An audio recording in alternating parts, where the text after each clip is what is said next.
Walter Russell, The Secret of Light, Chapter 13, Cycles. All energy is, all energy is expressed in wave cycles. A cycle is a two-way electric journey from a compression point of rest where gravity ceases and radiation begins to an expansion point of rest at wave fields boundaries where radiation ceases and gravity begins. It is the universal heartbeat of this pulsing universe of two-wave motion. The life-death cycle of man is one wave in an electric current. Growth and decay, or the incoming-outgoing breath, are two halves of the cycle. Matter is expressed in two-wave cycles because matter is but a record of God's knowing, expressed by the two opposed desires of his two-way self-voiding thinking.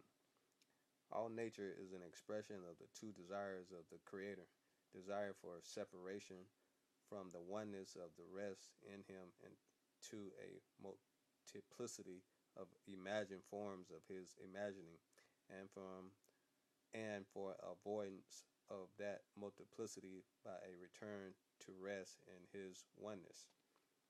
A cycle is like winding and unwinding a clock spring, except that matter is wound up into visible spheres, unwound into invisible cubes. The unwinding of a clock springs is a reverse process from that of its winding. Nature is continuous. It never reverses like the piston. It never reverses like the piston in an engine or two children on a seesaw. Nature turns its wave inside out and outside in a continuous spiral flow of direction.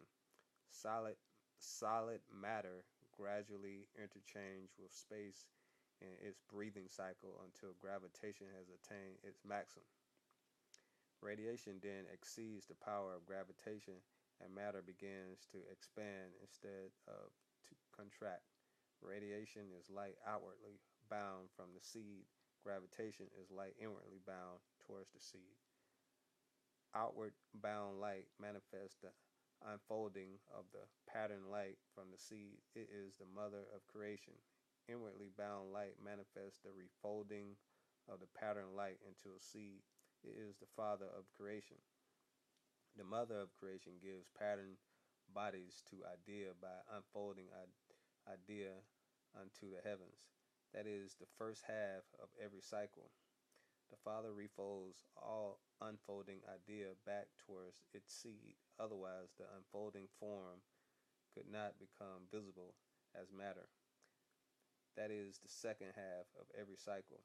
All growing things manifest this unfolding and refolding process in every pulsation of interchange between the father-mother light of creation.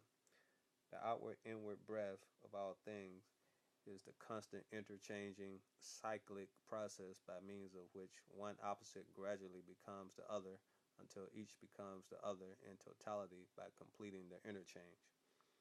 Each outward-inward breath is a cycle. Each half cycle is cancelled by its other half until both are cancelled. Neither then manifests. Both disappear into their equilibrium to reappear as the other.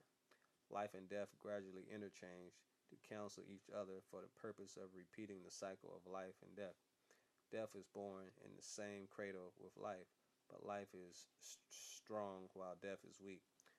From the very first breath, the newborn babe, death voids life by each outward breath, and life voids death by each inward breath.